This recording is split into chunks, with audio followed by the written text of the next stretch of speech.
Olá, tudo bem com vocês? Eu sou Liana Lopes, sou mentora em desenvolvimento pessoal. Eu sou Alan Mendanha, psicanalista, psicoterapeuta e terapeuta da família.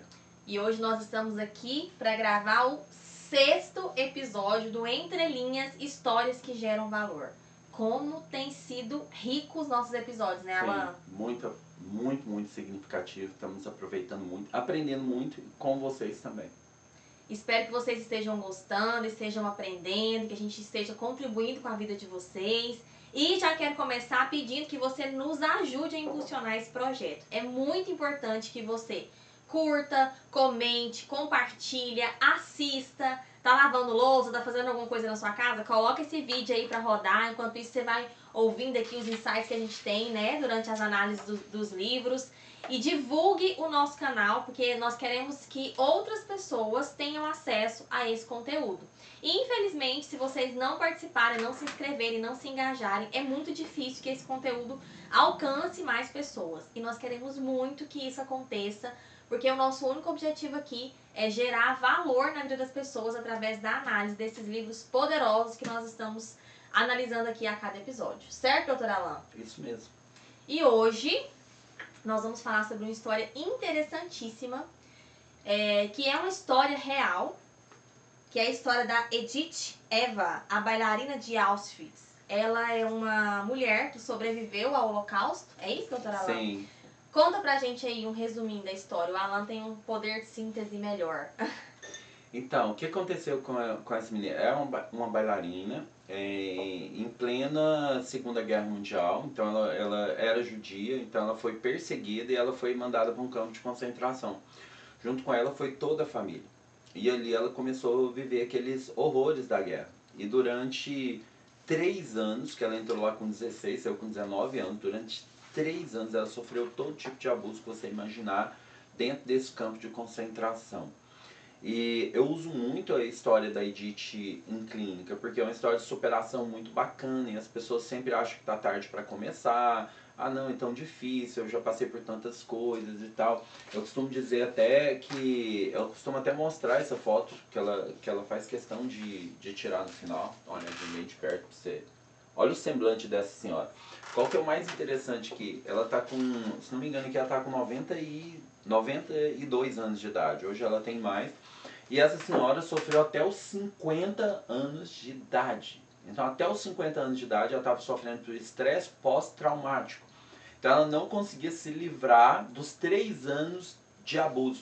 E por que eu uso muito esse livro? Porque as pessoas, às vezes, viveram 1 ano, 2 anos, 3 anos, 4 anos, 5 anos na infância e teve algum problema e ela arrasta até o final da vida todo aquele trauma que ela carregou. Bom, ela depois dos 50 resolveu transformar a dor em propósito.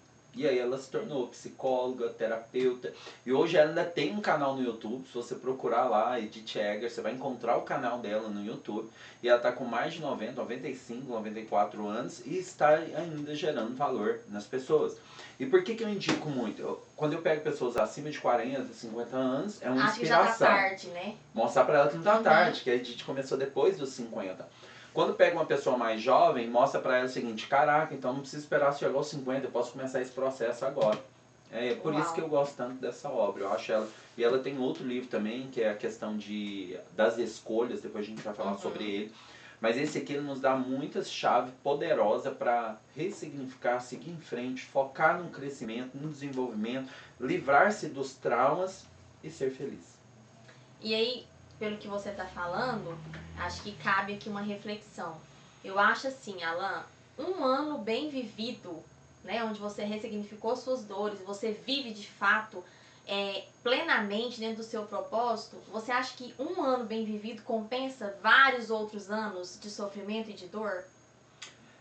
Não tem como a gente colocar isso numa balança, né? A única coisa que tem como a gente fazer é o seguinte: você sempre vai ter o poder de escolha. Às vezes você vai viver um ano ruim e vai amargurar isso pro resto da sua vida, ou às vezes você pode viver um ano bom e sempre ficar desfrutando daquelas memórias positivas que você pegou naquele lugar. Só que o problema é o contrário. Nós vivemos muito mais momentos felizes do que tristes, só que a gente se apega justamente nas partes negativas da vida. E é verdade.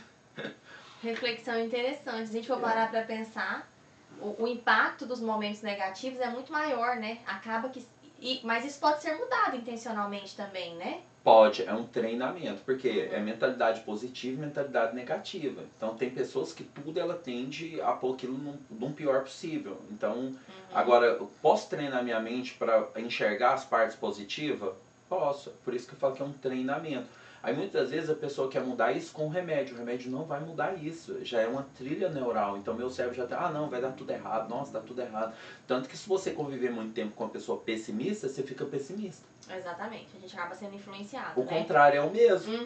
Sim. Só que o pessimismo, ele influencia muito mais rápido. Já existe um viés negativo em nós, né? Então, naturalmente, se você não for intencional, naturalmente você vai sofrer muito mais com as coisas negativas do que desfrutar das coisas positivas. Com certeza. Mas se você treinar a sua mente, você pode potencializar aquilo que acontece de bom e pode também não trazer tanta magnitude para aquelas partes ruins da vida. Seria isso? Seria. E é isso que tem que ser trabalhado em terapia. O que as pessoas entendem que psicoterapia é só para quem tem problema de cabeça, para quem é doido. Não. Mesmo. A terapia ela é justamente para fazer nós passarmos a observar, enxergar coisas que nós não enxergamos.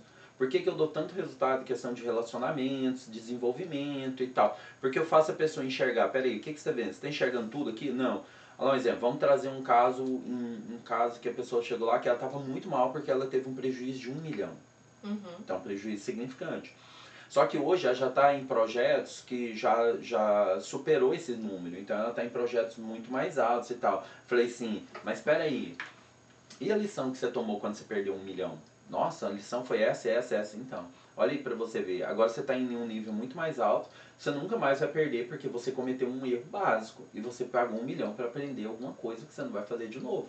Então ela entendeu que agora aquele 1 milhão não foi uma perda. Foi o quê? Um preço que ela pagou para aprender. Porque senão se ela estivesse lidando com um negócio de 10, 20, 30 milhões, ela poderia perder tudo aquilo. Lição? Aquela experiência. Então, toda experiência, por mais ruim que seja, por mais traumática que seja, ela tem uma lição. É o que o Alan sempre fala sobre a ressignificação e ele é especialista nisso. Com certeza. Não importa a treta que você tem, se você trouxer pro Dr. Alan, ele vai te ajudar a enxergar essa treta com outro olhar e eu falo isso por experiência própria. Mas bora focar aqui no nosso livro. A gente separou aqui algumas frases, tá? Que foram retiradas desse livro, né, Dr. Alan? Exatamente como estão ali no livro. E eu vou escolher aqui algumas, passo a bola pro Dr. Alan e ele traz as reflexões que ele quiser trazer sobre essas frases aqui. Vamos lá. Nossas experiências dolorosas não são um fardo, elas são um presente. Elas nos dão perspectiva e significado. Uma oportunidade para encontrar nosso propósito único e nossa força. Acho que é uma continuidade do que a gente já falou até agora, mas o que você pode, o que a gente acrescenta aqui? A palavra, o presente, eu já trabalhei muito com isso. Um exemplo, eu estou no CVV, eu trabalhei um tempo no CVV, auxiliando pessoas. E ali eles têm como nós somos a última esperança deles sobreviver. Lá eu ouvi, e dentro de clínica eu ouvi, quando você traz isso para a pessoa, ó, você não entendeu, aquilo é um presente. Eu não pedi esse presente, eu não quero presente. Viver para mim não é um presente. Tá vendo? A mente dela já tá tão cauterizada que ela fala que aquele presente ela não pediu. E eu não quero esse presente. Então, isso a gente tá falando de vida. Então, a pessoa não quer. Então, ela tá num estágio que a mente dela só consegue enxergar tudo nebuloso. Tudo no negativo. Só esclarecendo, o Alan tá falando de uma situação de pessoas que já estão em um nível de querer tirar a própria vida, né, doutora Alan?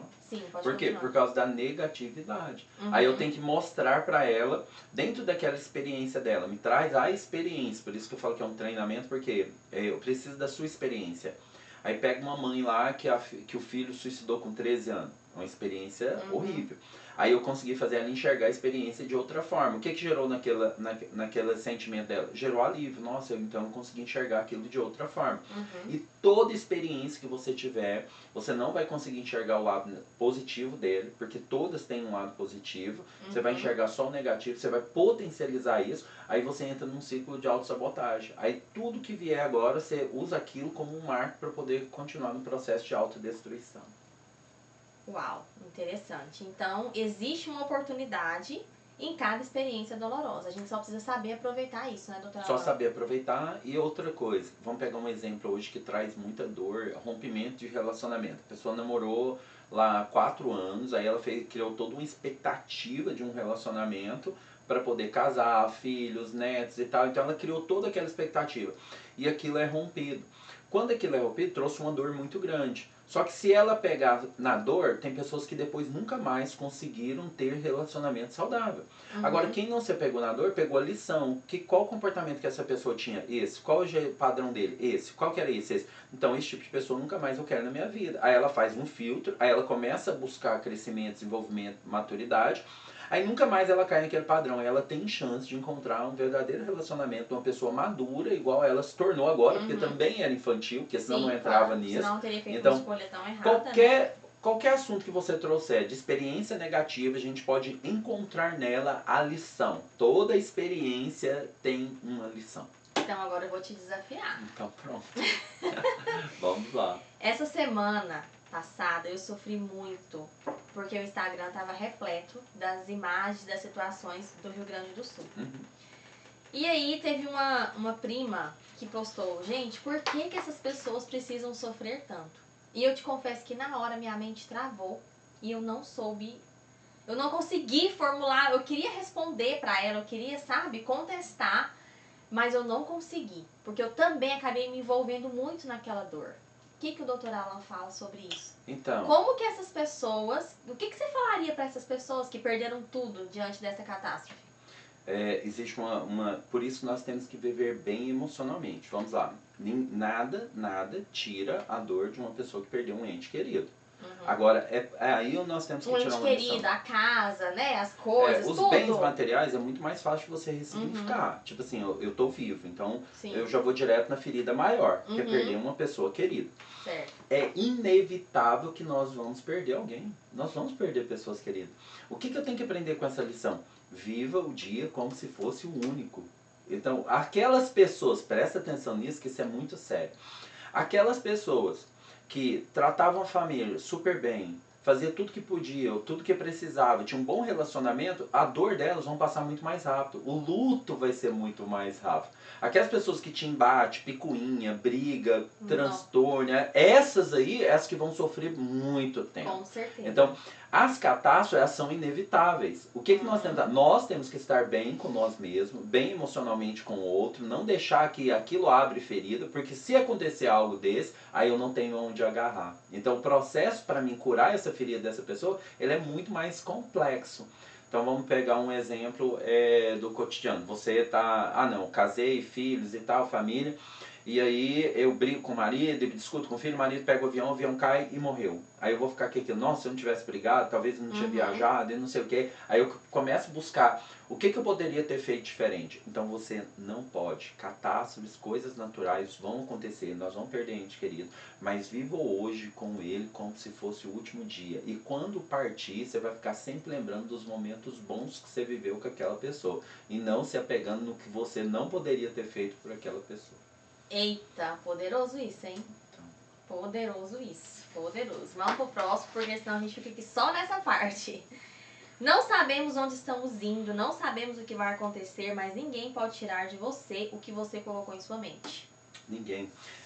A lei do plantio é uma semente. O problema maior nisso que eu falo é quem plantou a semente. Às vezes não foi você.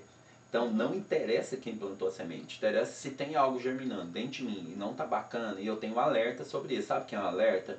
Meus relacionamentos, entra no trabalho e não dá certo, sai, eu discuto com muitas pessoas, eu tenho um estupim curto.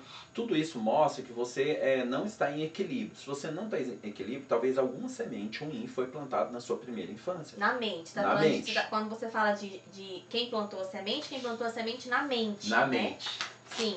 O relacionamento com o pai, com a mãe, com o tutor e tal. E eu deixei aquela semente influenciar, porque ela vai crescer, ela vai germinar. A semente a gente pode dizer que é uma crença, né? Que está instalada ali na mente. Uma crença, uma palavra. Certo. Olha lá, você é burro, você não aprende, você não dá conta de nada, não sei o que, você não presta. Ou comparação, você parece seu tio, você parece seu pai, você parece fulano. Que às vezes até está no nível do subconsciente, né? Vai tudo pro nível do subconsciente. Todas certo. essas palavras. Então, o que nós temos que fazer para poder mudar isso? Eu tenho que fazer uma análise se a minha vida está fluindo, eu estou me sentindo bem como pessoa e tal, então eu estou no caminho certo. Se isso não está acontecendo, é porque alguma coisa não tá legal ali dentro da minha mente, alguma coisa foi plantada ali e eu tenho que ir lá ver o que é para mim poder mudar esse padrão de pensamento, para mim ter uma vida feliz e conseguir alcançar os objetivos qual eu fui criado para alcançar. E aí é onde também entra a questão da terapia, né, Alan? Sim. É muito difícil você conseguir sondar a sua própria mente, identificar o que está instalado ali, que está conduzindo todas as suas decisões e comportamentos. Fala aquele versículo que você sempre fala, que eu acho muito interessante lá de Provérbios, que um homem, uma outra pessoa consegue extrair os conselhos. Como é que é? É justamente o que ela fala, ninguém tira o que foi colocado na sua mente. Então fala assim, existe conselho no fundo da alma como água profunda, que a pessoa não tem acesso, mas uma pessoa com discernimento pode ir lá e extrair. Tá falando, justamente isso, nem a pessoa sabe, um de fora pode ir lá. Que ela está sendo direcionada por uma crença que foi instalada. Ela não sabe quando, ela não sabe que essa crença está controlando as decisões e os pensamentos dela, e aí ela vive uma vida arruinada por conta daquilo que está instalado na mente. Sim, e aí a pessoa precisa de ajuda. Precisa de ajuda. E você vê, não fala um doutor, uma coisa assim, uma pessoa com discernimento. Então por isso às vezes você tem pessoa, a pessoa não estudou psicologia, não falou, não formou, mas ela tem tanta sabedoria, tanto discernimento. Que ela consegue Por quê? identificar. Porque é um dom que Deus deu. Perfeito, perfeito. E em que contexto que ela falou isso aqui, Alan, dentro da história? Ninguém pode tirar de você o que você colocou em sua mente. Ela usou o poder da mente dela para sobreviver àquela fase? Foi. Ela teve ela pôs assim, se eu sobreviver hoje, amanhã eu saio daqui. Legal. Então ela sempre trazia, então ela colocou na mente ela, eu vou sobreviver eu hoje. Vi isso aqui em algum lugar. Sim. Ela sempre colocou, eu vou sobreviver hoje. Sim, então aqui, se ela sobreviver hoje, amanhã ela será Seu lema era, se eu sobreviver hoje, amanhã serei livre. É isso aí. Então isso fez ela que ela sobreviver plantou só mais um dia. Só mais um dia. Legal. Vamos lá. Sobreviventes não tem tempo de perguntar. Por que eu? Para os sobreviventes, a única reflexão relevante é, e agora? Então, a mente ficou fixa lá. Ela sobreviveu ao Auschwitz, mas ela não sobreviveu à prisão da mente dela. Então ela não tinha como agora questionar, o que eu vou fazer agora? Por quê? Porque a mente dela sempre voltava, fazia um loop, voltava no trauma. Então ela sempre ficava buscando alguma coisa para e agora? O que eu vou fazer agora? Por quê? Porque ela se preparou tanto no meio da dor para sobreviver mais um dia e sair dali, que ela saiu. Só que ela perdeu muitas pessoas queridas. Então a partir do momento que você perdeu, a pessoa cala numa crença, mas por que eu sobrevivi? Mas por que só eu? Por que fulano? Por que minha mãe? Por que as pessoas não sobreviveram? Então ela ficou presa no trauma, na dor. E agora, o que eu faço? E tudo que ela faz alcança o objetivo e não é o suficiente. É o estresse pós-traumático. Então ela consegue, não, casei e tal, mas ela não consegue se completar, parece que sempre tá faltando alguma coisa. E também assim, ela tinha um objetivo, que era sobreviver. Ela não tinha tempo de ficar se questionando por que ela estava passando por aquilo. Ela usava toda a energia dela em como ela iria sobreviver àquilo. Sim. E talvez por isso ela conseguiu sobreviver com tanto êxito. Então acho que a gente pode trazer isso também para as nossas lutas do cotidiano. Né? Ao invés de ficar perguntando, por que eu tô passando por isso? Né? Que a gente mude essas perguntas internas. O que eu preciso fazer para sair dessa situação? Qual que é o próximo passo que eu preciso dar? Ao invés de ficar, por que eu? Por que tá acontecendo comigo? Se vitimizando. Né? Ela assumiu o lugar de protagonista. Porque ela não tinha tempo de questionar por que ela tava passando. Só queria sobreviver. Ela queria sobreviver. Então ela concentrou a energia dela em qual que é o próximo passo para que eu saia viva daqui, para que eu sobreviva. E assim tem que ser no nosso dia a dia. Às vezes não é um holocausto, né, que a gente tem que sobreviver. Mas é uma situação que, se você não concentrar a sua energia na pergunta certa que vai direcionar o seu comportamento, você não vai sair com êxito daquela situação. Não vai. Tanto que você vê, ela saiu de lá, depois ela ficou 30 anos no mesmo loop. Porque é como se o único objetivo dela era sair, saiu, e agora? E aí ela continuou. Ficou presa nisso. Entendi. Vamos lá. Olha, eu achei essa daqui maravilhosa. Eu sempre que tenho oportunidade falo sobre isso daqui nas minhas redes sociais e eu super acredito nessa afirmação. O tempo em si não cura. Agora a gente vai contestar um senso comum. O tempo cura tudo. O tempo revela tudo. O tempo em si não cura. A questão reside no que você faz com o tempo. A cura é possível quando escolhemos assumir a responsabilidade, quando escolhemos correr riscos e, por fim, quando escolhemos nos soltar da ferida, abandonar o passado ou o luto. O que você traz pra gente sobre isso? Nós deparamos muito com isso em clínica. A pessoa assim, não, com o tempo resolve, o tempo traz maturidade, não traz maturidade. O tempo cura as feridas, ele não cura as feridas. E a Bíblia fala sobre isso. Ela fala assim, não deixe que o sol se ponha debaixo da sua ira. Então ela fala assim, tudo que você tiver que resolver, resolva no dia. Então vamos lá. Por que o tempo não resolve? Porque vai criando feridas. E as feridas, elas não são curadas. É como se ela tivesse aquele machucado que cria aquela casquinha e ele tá lá dias, pensar, agora curou. Quando você arranca a casquinha, volta toda aquela dor, sangra de novo. Aí você fala, nossa, eu pensei que isso tinha curado. Por quê? Porque eu só deixei o tempo agir. Agora, se eu não tivesse deixado o tempo agir, tivesse lá colocando um curativo, fazendo o que precisava, aí ele ia criar uma cicatrização e nunca mais aquilo ia doer, ia ficar só a marca. Isso acontece nas nossas vidas. Quando as pessoas nos feriram, eu tenho muito problema nos meus treinamentos, justamente porque eu faço isso. Ah, aconteceu isso e isso, eu tive um problema lá atrás com minha mãe, você tem que ir lá resolver. Ah, mas eu não dou conta, vamos fragmentar isso. Aí eu fragmento, para a pessoa resolver aos poucos. Ah, nem assim eu resolvo. Então, sem tendências. Então vamos parar por aqui, porque se você não quer resolver isso, que é uma coisa básica, eu não vou conseguir chegar com você em lugar nenhum. Então teve muitas pessoas que eu parei de treinar justamente porque ela não estava dando nenhum passo. Então eu preciso que a pessoa dê pelo menos o mínimo passo. Se ela deu o mínimo passo, eu falo, eu posso te ajudar. Vou dar um exemplo que aconteceu com a paciente, foi muito emblemático. Ela já tinha mais de ano terminada com o marido. E ela não conseguiu tirar a aliança. O marido já estava em outros relacionamentos, ela não conseguiu tirar a aliança. E eu fiquei um mês conversando e tal. Falei, agora você tem uma lição.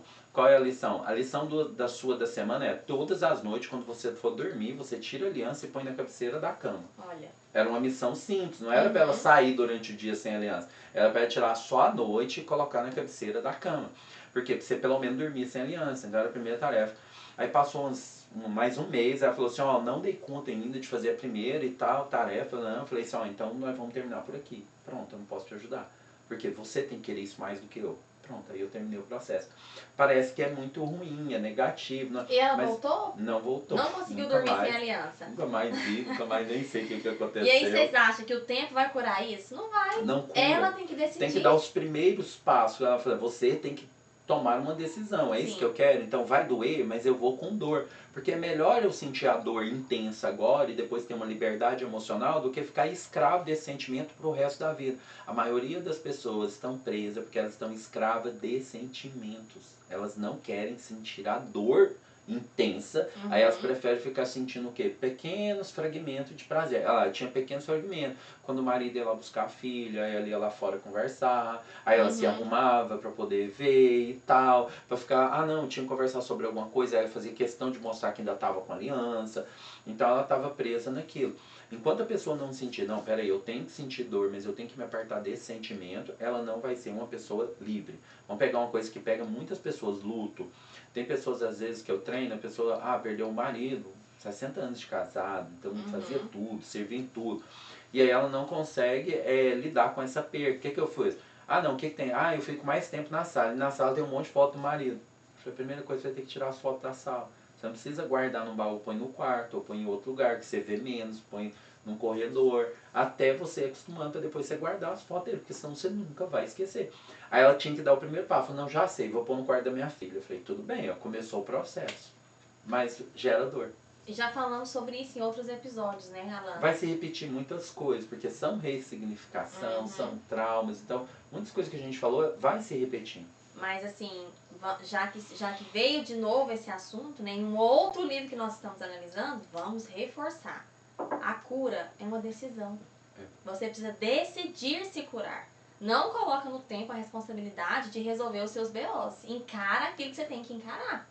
Decida, viva o processo, viva a dor do processo, né? Mesmo que essa dor seja intensa, você vai viver uma dor mais intensa e depois você vai resolver e tem muito mais chance de viver plenamente do que ficar arrastando uma coisa sem solução e às vezes repetindo outros ciclos, né? E às vezes eu não vivi essa dor intensamente, mas é uma dorzinha que eu carrego pelo resto da minha vida. Então precisa ser intencional, você tem que decidir se curar. Você tem que decidir ser livre daquele que te machuca, decidir ser livre daquele que te escraviza. Verdade. E não confiar só no tempo, né? Não, foi o que a Didi fez, ela esperou o tempo, depois de 50 ela tomou uma decisão E ela começou um processo de transformação. E transformou a vida dela e hoje ela está com mais de 90 anos transformando a vida de pessoas. E com certeza teve outras pessoas que talvez viveram a mesma experiência como ela e que não decidiram se curar como ela decidiu, que talvez sofram até hoje, né, os danos dessa situação. Então ela de fato decidiu se curar. Olha isso aqui que perfeito. Ser passivo é permitir que os outros decidam por você. Ser agressivo é decidir pelos outros. Ser assertivo é decidir por conta própria. E confiar que é o suficiente, que você basta. O que você vai trazer pra gente sobre isso? Então, as pessoas, a maioria das pessoas hoje, elas vivem de reflexo. Então, a pessoa me maltratou, eu maltrato. A pessoa me fez mal, eu faço mal. A pessoa afastou de mim, eu afasto. Tá vendo? Você está sendo decidido pelos outros. Ou você está agindo por seu temperamento, ou você está deixando agir pelo que o outro fez. Então, você não está tomando decisão. Quando eu tomo uma decisão, aí eu começo a agir com domínio próprio. Aí eu não faço mais o que eu quero, eu não faço mais o que o meu impulso quer, eu não faço mais o que o outro quer, eu faço o que é preciso. Aí eu passo o que é correto. O que é correto. Por quê? Eu não sou mais... A Bíblia fala sobre isso, sobre a questão da criança. Quando eu era criança eu falava, pensava e agia. Agora adulto, ele não pode mais agir como criança. Então, vamos lá, meu patrão falou alguma coisa, eu fiquei extremamente desconfortado, eu não gostei daquilo e tal. Uma criança, ela emburra e sai falando pra todo mundo, aí vira uma fofocaiada e tal, depois o patrão fica sabendo que a pessoa fez fofoca e manda embora. Aí, por quê? 87% das pessoas são dispensadas não por incapacidade técnica, mas por não saber lidar com as emoções. Aí a pessoa madura, que sabe o que fazer, vai, não, peraí, eu tô desconfortável com isso, eu chego no patrão, ó, não concordei com isso aí, eu achei isso ruim e tal.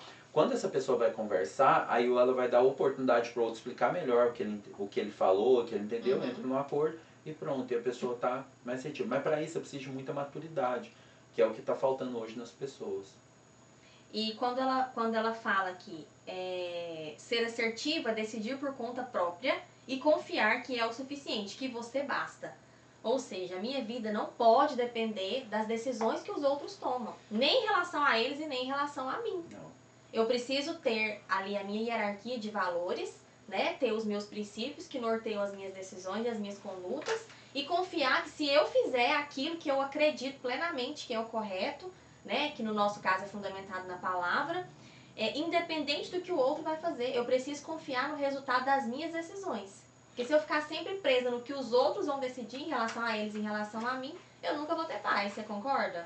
Concordo. Nós só temos um agravante hoje na história nossa, é que as pessoas estão muito infantilizadas, então as pessoas não estão tendo maturidade. Se você pegar uma criança e ela tomar uma decisão, você põe uma criança lá para tomar uma decisão e a decisão dela não é assertiva, você não importa, porque é uma criança, não, você fez o que você achou melhor.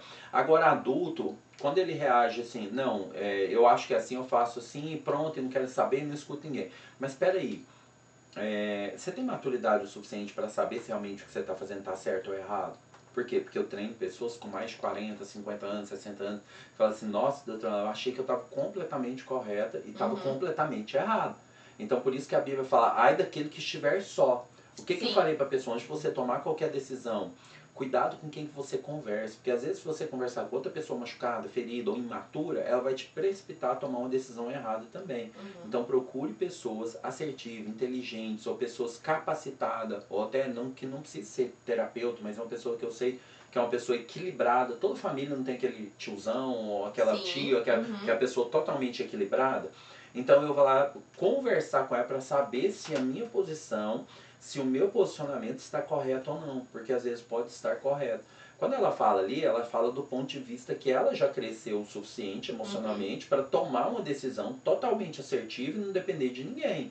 Sim. Mas nem todo mundo tá nesse... Tem essa habilidade. Tem essa habilidade, tá nessa posição. Sim. É isso aí. Mas aí eu falo assim, no sentido de que tomar decisões corretas sempre vai ser mais fácil quando você tem conselheiros, quando você tem um terapeuta, né? A própria palavra fala, na multidão de conselhos há sabedoria.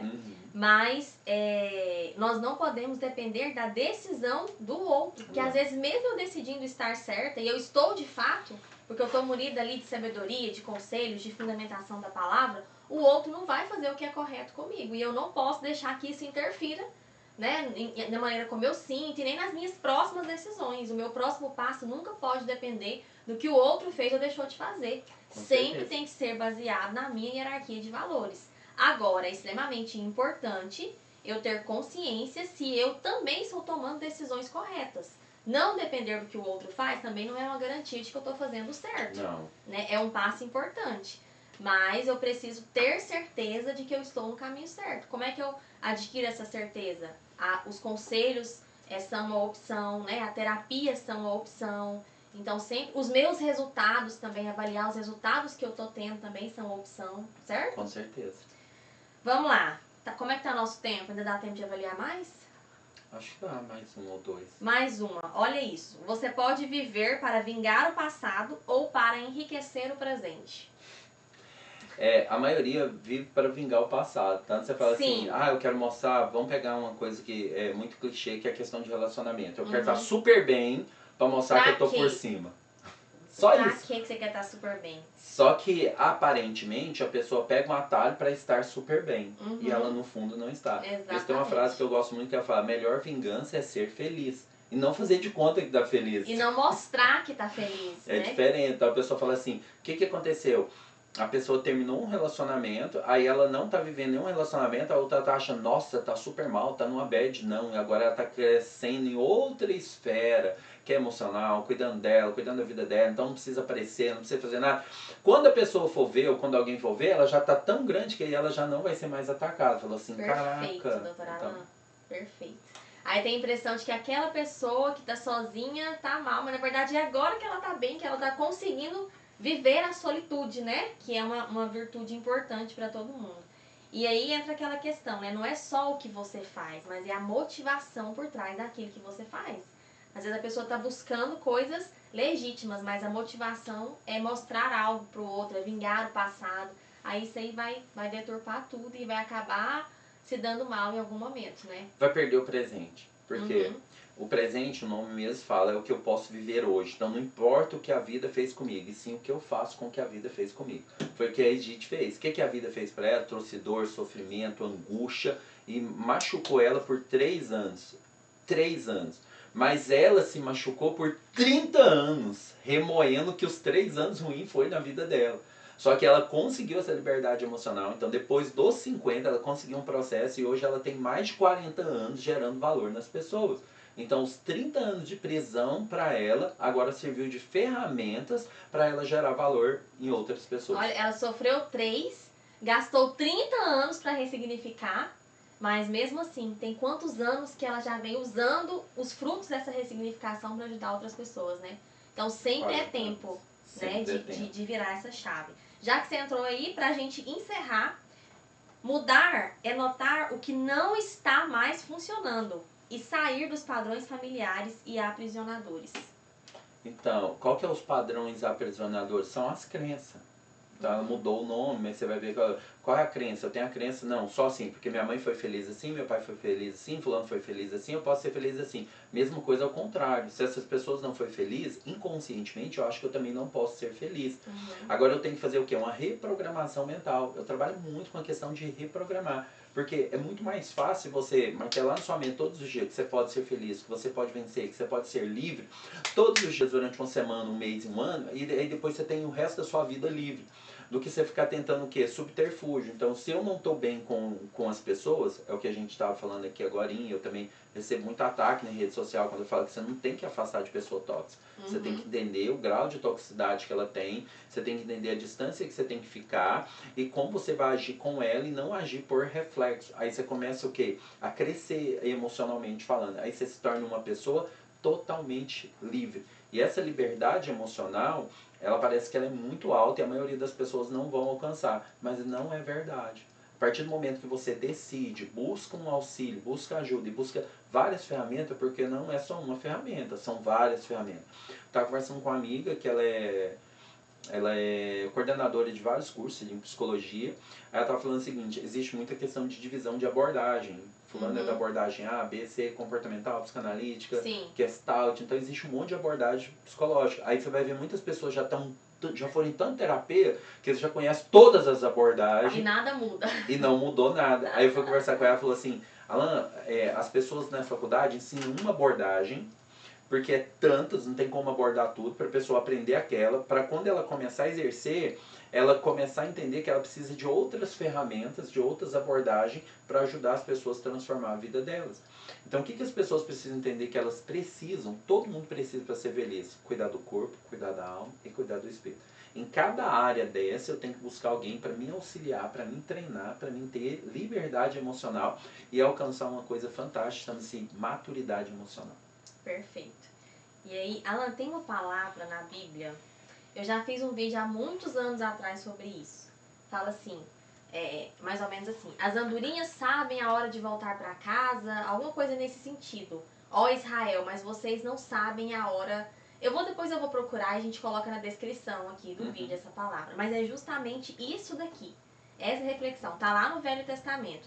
Ou seja, até os animais, outros elementos da natureza sabem a hora de redefinir a rota deles. E a gente fica batendo cabeça por muitos anos, sem parar para refletir. Cara, se eu tô fazendo assim, tem tantos anos e não tá dando certo, será que realmente são as pessoas que sempre são falsas comigo? Né? É a vida que está sendo injusta comigo? É isso ou aquilo? Então, tem gente que coloca a culpa, a responsabilidade em tudo e em todos, menos nela mesma. Ela não tem essa capacidade de refletir. Será que não sou eu que estou conduzindo a vida de uma maneira que me exige uma redefinição? Ela prefere colocar a responsabilidade em todo mundo, mas não trazer para ela. E aí acho que foi isso que ela trouxe, né? Mudar é notar o que não está mais funcionando e sair dos padrões familiares. Então, fazer uma autorreflexão e entender qual comportamento que você teve até hoje que não dá certo mais. Talvez deu certo pro pai, pra mãe, mas não dá mais certo para você. É necessário se redefinir sempre. Sempre. O crescer, nós precisamos falar, crescer é natural. E ferramentas para sua sobrevivência, Deus vai te dar. Só que se você não cumpre o princípio bíblico, você vai pular eles. Quer ver um exemplo? Você já viu um arara? Esse vídeo viralizou de um arara num coqueiro, arrancando o coco, abrindo ele e bebendo água. Não, nunca vi. Olha lá pra você ver que loucura. Um arara consegue ter esse entendimento. Não, ali tem água, deixa eu ir lá pegar água e beber essa água para me refrescar. Por quê? Ela é conduzida naturalmente pelo Criador. Isso é poderoso, hein? E nós somos também. Só que o nosso manual resiste. É a Bíblia. E aí a gente não segue, a gente não escuta, a gente não aplica. Exatamente. Aí nós ficamos o quê? Sofrendo. Então, quer deixar de sofrer?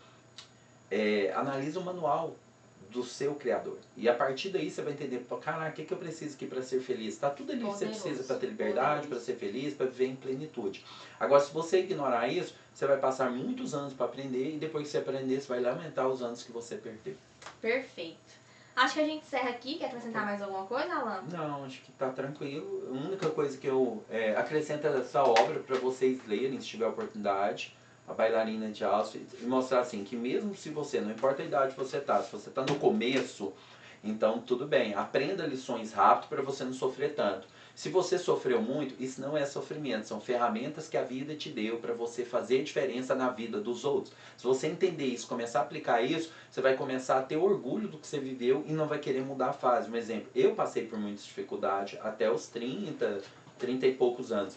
E tudo que eu vivi me trazia dor e sofrimento. Hoje, tudo que eu vivi serve como ferramenta para me transformar a vida das pessoas. E eu jamais iria conseguir se eu não tivesse passado por tudo que eu passei. Então, não importa o que a vida te deu, importa o que você vai fazer com ela daqui pra frente. Perfeito, gente. Amei, super aprendi nesse episódio. Riqueza aqui de insights, né, de chaves que você pode virar aí na sua mente. Então, assista, compartilha e acompanha a gente que semana que vem tem o nosso próximo episódio. Nós vamos decidir aqui qual obra nós vamos analisar, né, doutora Alan?